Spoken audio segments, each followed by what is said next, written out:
At some point, life stops fighting you. Not because it got easier, but because you finally stopped working against yourself. Most people never reach this stage. They stay stuck, forcing everything. But if you're here, something has already changed. There comes a point where preparation quietly ends, not because you are finished learning, but because learning has integrated. He didn't announce this shift to himself. It revealed itself through behavior. He noticed that he no longer rehearsed life in his head. Earlier, everything required mental preparation, conversations, decisions, possible futures. His mind used to run simulations endlessly, trying to prevent mistakes, trying to avoid regret, trying to stay ahead of uncertainty. That was survival thinking. Now survival was no longer the frame. He didn't feel exposed anymore. He felt placed inside his own life, instead of standing outside it, analyzing it. This is subtle, but it changes everything.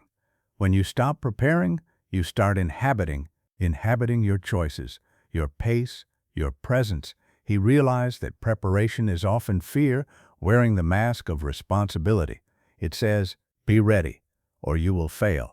Living says, I will respond. Response requires trust, not in outcomes, in self-regulation. He trusted his regulation now. That trust dissolved the need to overthink. Overthinking is not intelligence. It is unmanaged risk perception. His perception had matured. Risk no longer felt threatening. It felt measurable. Measurable risk doesn't paralyze. It informs. He also noticed that anticipation faded. Earlier, he lived slightly ahead of the present, always leaning into what was coming next. That constant forward leaning created subtle anxiety. Now he stood upright in time present, not hyper-focused on the moment, just not escaping it. Presence is not intensity. It is availability, available to respond, available to adjust, available to engage fully. He felt available. This availability changed how effort felt. Effort no longer felt like pushing against resistance. It felt like participation. Participation doesn't drain the same way. You don't force yourself to participate in something you are aligned with. You enter it. This entry point removed friction. He wasn't chasing momentum anymore. Momentum emerged naturally from consistent alignment. This is a key psychological transition. Chasing momentum implies lack. Allowing momentum implies trust. He trusted his rhythm, and rhythm is more powerful than speed. Speed burns out, rhythm sustains. He noticed how his body responded. Less tension, less shallow breathing, less unconscious bracing. His nervous system had accepted that it was safe to operate at capacity without threat. Safety is not comfort. Safety is predictability of response. His system knew it could handle discomfort without collapse, so it stopped overreacting. This calm readiness created a new kind of confidence, not the confidence of certainty, but the confidence of adaptability. Adaptability is superior to certainty. Certainty breaks when conditions change. Adaptability adjusts. He also noticed a shift in how he viewed effort. Earlier effort was transactional. I suffer now, I win later. That mindset creates resentment. Now effort felt neutral, like maintenance, like upkeep. You don't resent maintaining something you intend to keep. He intended to keep his life functional, so effort lost its emotional charge. This removed bitterness. Bitterness accumulates silently in people who feel they are sacrificing without internal consent. He had consented fully. That consent changed the emotional tone of his ambition. Ambition was no longer urgent. Urgency is fear of missing out. He wasn't afraid of missing out. He was focused on staying aligned. Misalignment costs more than missed opportunity. He chose alignment. He also became aware of something else. He no longer needed permission to live the way he did. Earlier, some part of him waited for validation, a signal that he was doing it right. That need had faded, not because he became arrogant, but because he became self-referenced. Self-reference is not selfishness. It is internal coherence. You stop outsourcing authority over your own life. External opinions become data, not directives. This freed enormous energy. Energy that used to be spent defending choices, explaining decisions, justifying direction, he stopped justifying. Justification implies doubt. He wasn't doubting anymore. He was adjusting when needed, not apologizing for direction. This adjustment mindset kept him flexible without being fragile. He also noticed that time felt different again, not structured now, fluid. Earlier, order structured time. Now trust softened it. He could move between intensity and rest without guilt. Guilt is a sign of unresolved internal conflict. Conflict had resolved, not into certainty, into stability. Stability allowed enjoyment without attachment. He could enjoy progress without needing it to define him. He could enjoy rest without fearing stagnation. This balance is rare. Most people swing between extremes. He didn't. He stayed centered. Centering is not stillness. It is equilibrium. From equilibrium, movement is efficient. He was moving, quietly, consistently. He also sensed something emerging, curiosity, not restless curiosity, grounded curiosity, the kind that explores without needing escape. He wasn't bored. He wasn't hungry. He was interested. Interest is a high-functioning state. It means your nervous system is regulated enough to explore without threat. This curiosity guided his next questions. Not how do I win faster, but how do I build something that can be lived inside? How do I design days that don't require recovery? How do I grow without losing myself again? These are second-phase questions, questions of integration, not ascent. He had ascended enough. Now he was building residency, a life you can live in, without armor, without constant readiness, without rehearsal. That is the quiet milestone few people recognize, but it changes everything, because once you start living, truly living, you stop postponing fulfillment. Fulfillment stops being a destination. It becomes a byproduct of alignment, and alignment was now his default state. Living did not make him careless. It made him deliberate. There is a misconception that once a person stops struggling, they stop aiming. In reality, the opposite happens. Aim becomes clearer when noise disappears. He noticed this gradually. Earlier, direction felt like pressure, a constant internal push saying, move or you'll fall behind. Now direction felt like gravity, no pushing, no forcing, just a natural pull toward what mattered. Psychologically, this is a major shift. Pressure-driven direction creates urgency. Gravity-driven direction creates consistency. Urgency exhausts. Consistency compounds. He had entered the compounding phase. This didn't feel dramatic. No rush of adrenaline, no emotional highs, just quiet momentum. He trusted it. Trust is essential here. Most people sabotage this phase because it doesn't feel intense enough. They mistake calm for stagnation. They return to chaos just to feel alive again. He didn't. He stayed. Staying is harder than chasing. Chasing gives instant feedback. Staying requires internal validation. He had built that. He noticed how his thinking changed. Instead of asking, "What should I do next?" he asked, "What deserves continuity?" This question filters distractions. Naturally, not everything needs action. Some things need maintenance. Maintenance is invisible work. It doesn't get applause, but it prevents collapse. He respected maintenance now. Daily structure, mental hygiene, emotional regulation. None of it felt restrictive. It felt protective. Protection of focus, protection of energy, protection of direction. He realized something important. Direction is fragile when identity is unstable. But when identity becomes flexible, direction becomes stable. Because you're no longer defending who you are, you're expressing what you value. This removed internal resistance. Resistance drains power. He conserved power. He also noticed how ambition felt different. Earlier, ambition was comparative. I must be ahead. I must prove. I must outperform. Comparison creates anxiety. Now ambition was contextual. Does this expand my life? Does this deepen capability? Does this align with longevity? These questions don't create stress. They create clarity. Clarity simplified decisions. Some opportunities lost appeal, not because they were bad, but because they were noisy. Noise is expensive. He avoided it. He chose depth. Depth doesn't shout, it absorbs. Absorption builds mastery. Mastery is not talent refined, it is attention sustained. He sustained attention without strain. This changed his relationship with effort. Effort was no longer heroic, it was intentional. Intentional effort feels lighter because it isn't fighting inner doubt. He had removed doubt by aligning behavior with values. Values are anchors. Without anchors, people drift, even while moving fast. He was anchored. This anchoring affected his emotional life. Emotions still surfaced, but they didn't dominate. They passed through awareness without hijacking it.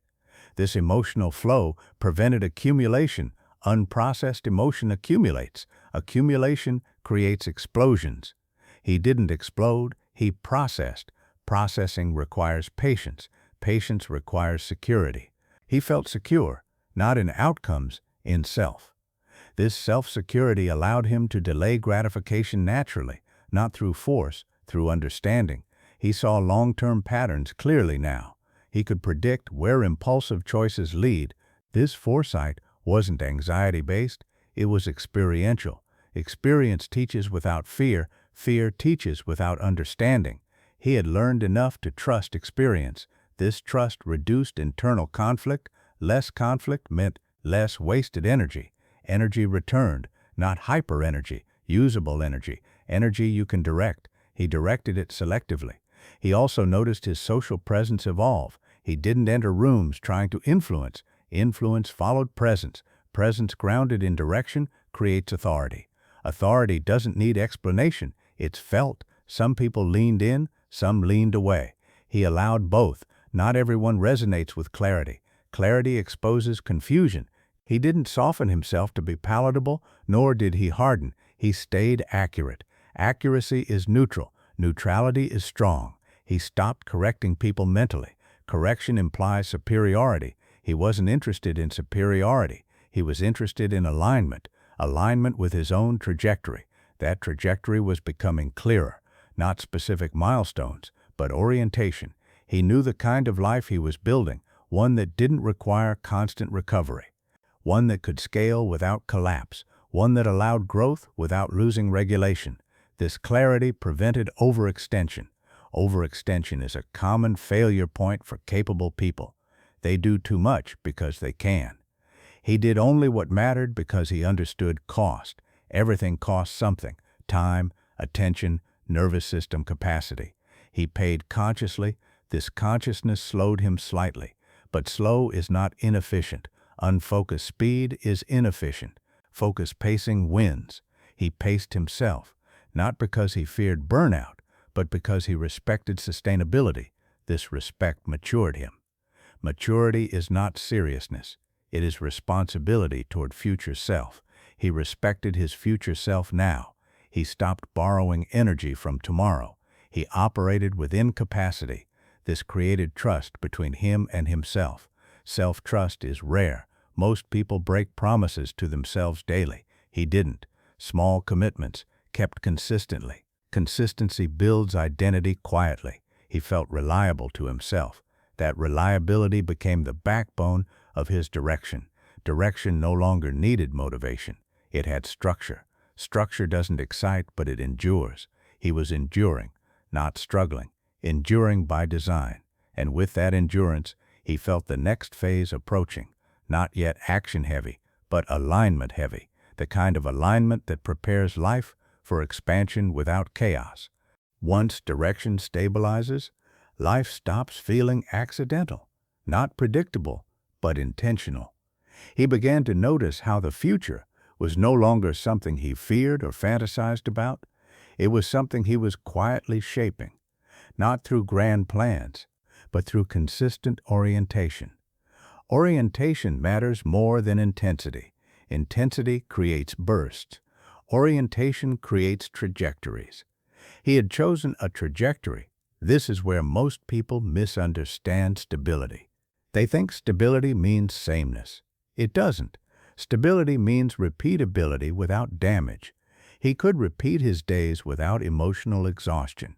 He could repeat effort without resentment. He could repeat decisions without second-guessing. That repeatability was power. It allowed him to think long-term without anxiety. Long-term thinking is impossible when your nervous system is overloaded. Most people want long-term success with short-term regulation. It doesn't work. He had regulated first. Now the future felt reachable without pressure. He noticed how fear had changed roles. Fear no longer stopped him. It informed him. Fear became a signal, not a command. This is psychological maturity. Immature fear shouts, "Don't move." Mature fear whispers, "Be precise." He listened. Precision replaced bravery. Bravery is overrated. Bravery burns people. Precision preserves them. He chose preservation. Preservation of energy. Preservation of clarity. Preservation of direction.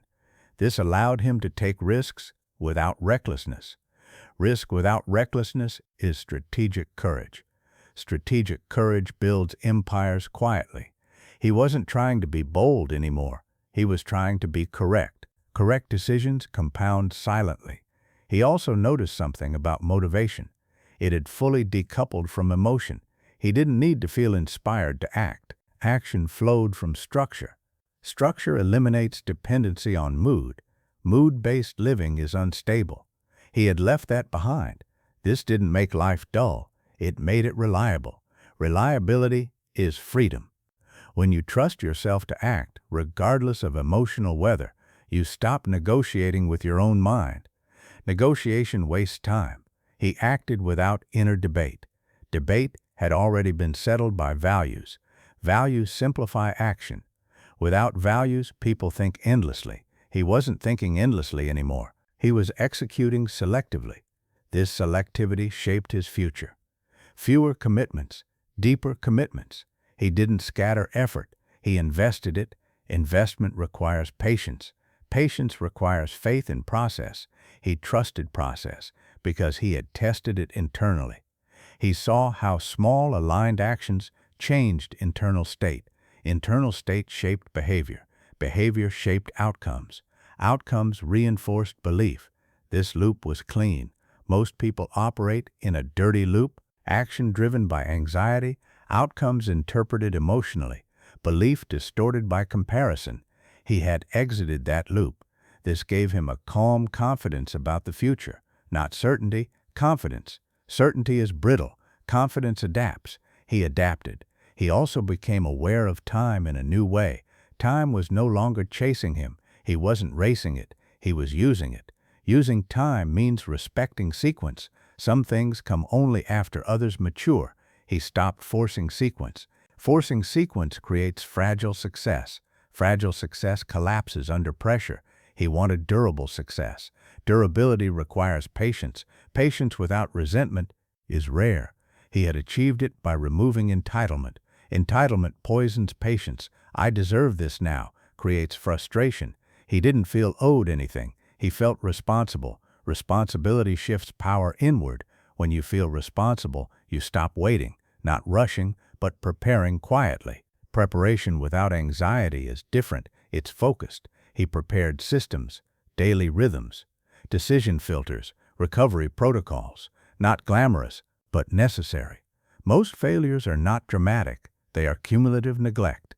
He refused neglect. This vigilance wasn't obsessive. It was respectful. Respect for his limits. Respect for his potential.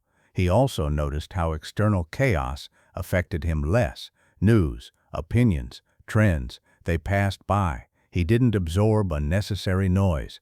Noise destabilizes direction. He guarded his inputs. Input control is future control. People who don't control inputs can't control outcomes.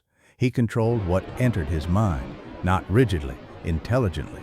This intelligence shaped his inner environment, and inner environment shapes long-term behavior. He understood now the future is not built by ambition alone. It is built by environment. Internal environment first, external environment follows. He curated both. This curation felt like adulthood, not age-based, capacity-based. Capacity to hold complexity without collapsing. capacity to delay gratification without bitterness, capacity to move forward without noise. He had that capacity now, and with it, the future stopped feeling intimidating. It felt responsive, like something that would meet him halfway as long as he stayed aligned. He didn't romanticize the future. Romanticization creates disappointment. He respected it. Respect allows patience. Patience allows timing. Timing creates leverage. He was building leverage quietly, not social leverage, not image leverage, internal leverage, the kind that lets you act decisively when the moment arrives. He sensed that moment wasn't far, not imminent, but approaching, and he would be ready, not hyped, not desperate, ready in the only way that matters, stable, clear, aligned.